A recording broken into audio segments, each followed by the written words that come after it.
নমস্কার, নন্দিনী সাতকাহনের আরও একটি নতুন এনার্জেটিক ব্লগে আপনাদের স্বাগত। আশা করি সবাই সুস্থ এবং ভালো আছেন। ঘর হোক বা রান্নাঘর, পরিষ্কার পরিচ্ছন্ন দেখতে কার না ভালো লাগে। দেখতে তো কোনো বাধা নেই, টাকা পয়সাও লাগে না, দেখতে পরিশ্রমও হয় না, সাথে মেলে চোখের শান্তি। তবে সমস্যা তখন হয় যখন আমরা কাজগুলো শুরু করি। বিশেষ করে রান্নাঘর অল টাইম ক্লিন রাখা এবং অর্গানাইজড রাখাটা আমাদের কাছে একটা বড় চ্যালেঞ্জ। কোথা দিয়ে যে কাজ শুরু করব বা কিভাবে শুরু করব সেটা ভেবেই আমাদের সময় পার হয়ে যায়। কিছু দিক খেয়াল করে আমাদের কাজের কোয়ালিটি এবং কাজের স্পিড বাড়িয়ে অন্যদের মতো আমরাও রান্নাঘরকে গুছিয়ে রাখতে পারি। কাজের কোয়ালিটি বললাম এই কারণেই যে সব দিক সামলে পুরো রান্নাঘর একদিনে পরিষ্কার করতে আমাদের অনেকটা কাজের প্রেশার পড়ে যায়, যে কারণে আমি আমার পুরো রান্নাঘরকে মেনটেন করতে ভাগ ভাগ করে সপ্তাহে একটা কর্নার করে খুব ভালোভাবে পরিষ্কার করে নিই। হাতে একটু সময় নিয়ে কাজগুলো করি এবং মাসের প্রথম দিকে করলে তো আরও ভালো হয়। এইভাবে দেখা যায় যে প্রতি মাসে 4 দিন কি 5 দিন আমার রান্নাঘরের প্রতিটা জায়গা ঘুরিয়ে ফিরিয়ে পরিষ্কার হয়েই যায়, যার ফলে আমার রান্নাঘরের প্রতিটা কর্নার থাকে ঝকঝকে। এরই সাথে মাসের প্রথমে গ্রসারি লিস্ট করা হয়ে গেলে তারপর যেদিন সেগুলো সুন্দরভাবে কন্টেনারে করে গুছিয়ে রাখতে পারি সেই দিনটা ভীষণ রিল্যাক্স লাগে, মনে হয় যেন প্রথমেই একটা বড় কাজ হয়ে গেল। যাই হোক, এদিকে দেখতেই পেলেন প্রথমেই আমি আজকে কাউন্টার টপের এই কর্নারটা পরিষ্কার করব। শুধু কর্নার না, তার সাথে কর্নারে রাখা সমস্ত কিছু ক্লিন করে নিচ্ছি। রান্নাঘরের ছোট্ট একটা স্টিলের সেলফ আমি রাখি কাউন্টার টপের ওপরে, যেটা আমার অনেক বছর আগে কেনা। তার সাথে যে প্রয়োজনীয় জিনিসগুলো থাকলে আমার একটু সুবিধা হয় সে কটা জিনিসই কর্নারে সাজিয়ে গুছিয়ে রাখি। আর রাখি একটা সুন্দর আর্টিফিশিয়াল টিউলিপ ফুল গাছ, যেটা আমার ভারী পছন্দের। তেলের কন্টেনারগুলোতে অল্প অল্প করে তেল ছিল, তো সেটা ঢেলে রেখে সমস্ত কিছু খুব ভালোভাবে ডিটারজেন্ট দিয়ে ক্লিন করে নিয়েছি। এগুলো সমস্ত কিছু এখানে জল ঝরুক, ততক্ষণে আমি ক্যাবিনেটটা ক্লিন করার জন্য হোমমেড যে লিকুইড সলিউশনটা রেডি করি সেটা আগে রেডি করে নিই। স্প্রে বোতলের মধ্যে বেশ কিছুটা জল নিয়েছি, এবার তার মধ্যে ভিনিগার, লিকুইড ডিশওয়াশ জেল আর বেকিং সোডা, ব্যাস আর কিচ্ছু না। এবার এটা ভালো করে মিশিয়ে স্প্রে করে সমস্ত ক্যাবিনেটগুলো পরিষ্কার করে নেব। অনেক সময় দেখা যায় যে কোথা দিয়ে কাজ শুরু করব ভাবতে ভাবতেই আমাদের 10 মিনিট চলে যায়। যে কোনো কাজ স্টেপ বাই স্টেপ করলে আমাদের সময় কম লাগে। আসলে আমাদের সংসারে সব কাজই আমাদের কাছে সমান ইম্পর্টেন্ট, তো কাজের লিস্টও থাকে প্রচুর।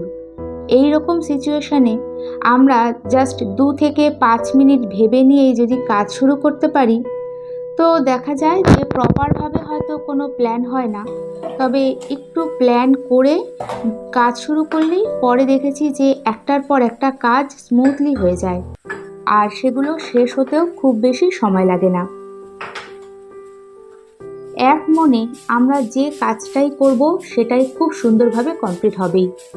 এরও একটা কারণ আছে, আমাদের ব্রেন তো জানে যে আজকে যদি আগ্রহ সহকারে ভালোবেসে আমরা কাজগুলো না করি তো 2 দিন পর আমাকে আবার করতে হবে। তখন অটোমেটিক আমাদের কাজের কোয়ালিটি এবং কাজের স্পিড দুটোই বেড়ে যায়।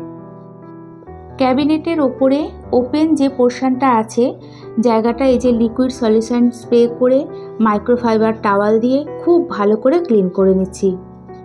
ওপেন যে কোনো জায়গায় ধুলো ময়লা একটু বেশি পড়ে, সেই কারণেই যতটা পারি সমস্ত কিছু আমি ক্যাবিনেটের ভেতরে রাখতেই ভালোবাসি।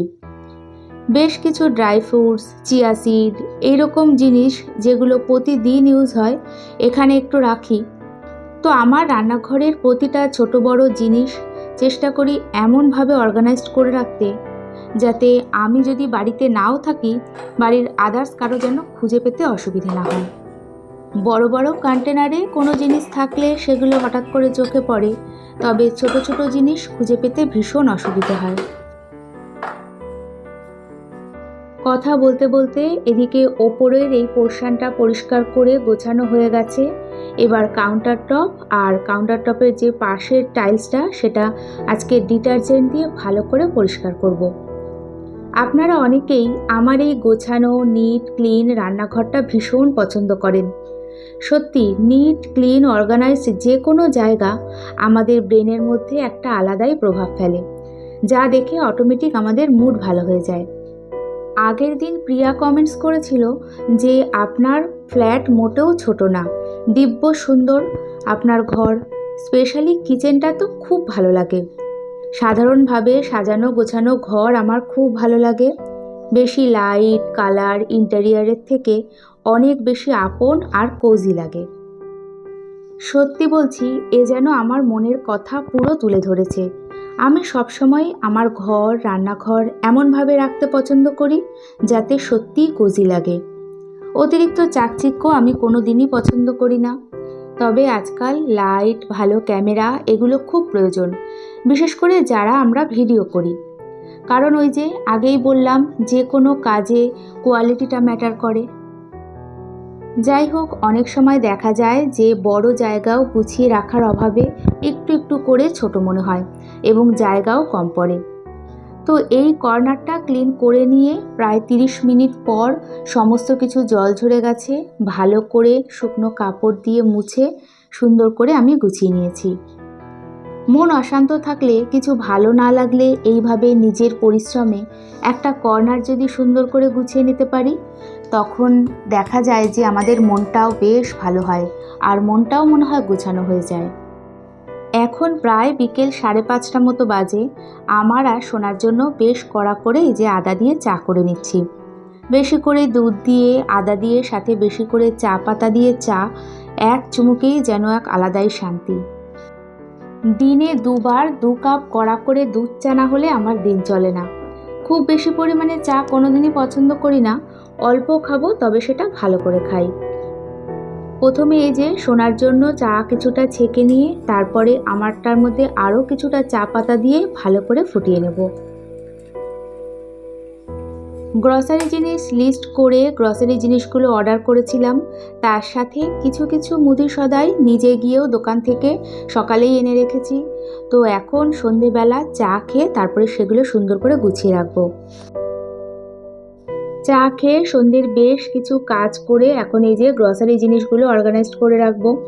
সকালে সমস্ত কিছু আনা হয়েছে, তো তখন অত বেলায় আর ইচ্ছে করলো না সেগুলো গুছিয়ে রাখি। প্রয়োজন মতো লিস্ট করে নিয়েছি, সেগুলোই এনেছি। অকারণে প্রচুর জিনিস আমি স্টোর করি না, বিশেষ করে বর্ষাকালে। সর্ষের তেলের একটা প্যাকেট এনেছি, ঘরে আরও 2টো রয়েছে। তার সাথে হারপিক, গার্বেজ ব্যাগ যেটা প্রতিদিন ইউজ হয়, কফি, জিরের গুঁড়ো, তাজমহল চা পাতার একটা প্যাকেট। আজকে একটা রিফিল করেছি, তাই আরেকটা রেডি রাখতেই হবে, এটা ছাড়া কোনোভাবেই হবে না। তাছাড়া 2 প্যাকেট বড় বড় চাউমিন, পাম্পকিন সিড, কাঁচা ছোলা, 2 প্যাকেট গোটা জিরে অর্ডার করেছি, 1 প্যাকেট ময়দা আমাদের ঘরে খুব কম ইউজ হয়, তাও ঘরে রাখতেই হয়। এরই সাথে খুব কম দামে টাইড ডিটারজেন্ট পাউডারটা পেয়েছি। তো সাধারণত আমি সার্ফ এক্সেল ডিটারজেন্ট পাউডার এবং সার্ফ এক্সেলের যে লিকুইড ডিটারজেন্ট সেটাই ইউজ করি। তো যাই হোক, কম দামে পেয়েছি, দেখি ইউজ করে কেমন লাগে। 500 গ্রাম তো খুব বেশি দিন যাবে না। গতকালকেই বেশ কিছু কন্টেনার ধুয়ে শুকিয়ে ভালো করে মুছে রেখেছি। এখন ঝটপট করে সমস্ত কিছু রিফিল করে নেব। সব কিছু পরিষ্কার পরিচ্ছন্ন থাকলে ঝটপট করে কাজ হয়ে যায় আর সময় কম লাগে। ঘরে বাইরে সব দিক সামলিয়ে একদিন সব কাজ করব, এটা ভাবলেই দেখেছি শরীর খারাপ লাগে। তাই যে কোনো ছোট বড় কাজের জন্য একটুখানি প্ল্যান তো অবশ্যই দরকার।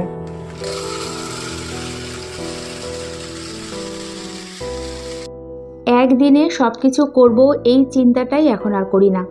আগে করেছি, একদিনেই কন্টেনারগুলো সব ধোয়া, রান্নাঘর পরিষ্কার করা, গ্রসারি জিনিস লিস্ট করে দোকানে গিয়ে ওই 40 মিনিট থেকে 1 ঘন্টা দাঁড়িয়ে থেকে নিজে গিয়ে নিয়ে এসেছি। তো সত্যি কথা বলতে A to Z কাজ করতে গিয়ে যখন হাঁপিয়ে যেতাম তখন সত্যি বিরক্তি লাগতো। যাই হোক, ওদিকে অল্প সর্ষের তেল আর রিফাইন্ড তেল যেটুকু ছিল সেগুলো আর এই কন্টেনারের মধ্যে রাখলাম না, কারণ কন্টেনারগুলো সবে ধুয়েছি, পুরো চকচক করছে। তাই নতুন একটা তেলের প্যাকেট এই যে রিফিল করে নিচ্ছি। বেশিরভাগ গ্রসারি জিনিস ক্যাবিনেটের ভিতরে রাখলেও তেলের কন্টেনারগুলো আমি বরাবরই এখানে রাখি। ক্যাবিনেটের ভেতরে রাখলে বাই চান্স যদি পড়ে যায় বা কাত হয়ে যায়, তাহলে সেই তেল পরিষ্কার করতে প্রচুর খাটনি, তখন দেখা যাবে যে গোছানোর থেকে খাটনি বেশি। তাই কাউন্টার টপের এই সামনেই রাখি। রান্নাঘর এমন একটা জায়গা যেটা আমরা গৃহিণীরাই বেশি সময় থাকি বা আমরাই বেশি সময় ইউজ করি, তাই প্রত্যেকের মতন করে গুছিয়ে রাখাটাই আমার মনে হয় বেস্ট। কারো অর্গানাইজড রান্নাঘর দেখে আমাদের বেশ ভালো লাগে, তবে তার মতো করে কাজ করলে আমাদের কখনোই হবে না। প্রত্যেকের পরিবারের পরিস্থিতি আলাদা হয়, সেক্ষেত্রে নিজের সুবিধা মতো গুছিয়ে রাখাটাই বেস্ট ডিসিশন। অনেকটা পরিমাণে ময়দা আনা হয়েছে, তো আমি দুটো কন্টেনারে করে রাখছি। একটা ক্যাবিনেটের ভেতরে রাখবো আর একটা ফ্রিজে রাখবো। খুব বেশি ইউজ হয় না আমার ঘরে ময়দাটা, তাই লুচি পরোটা করলে তখনই একটু দরকার হয়।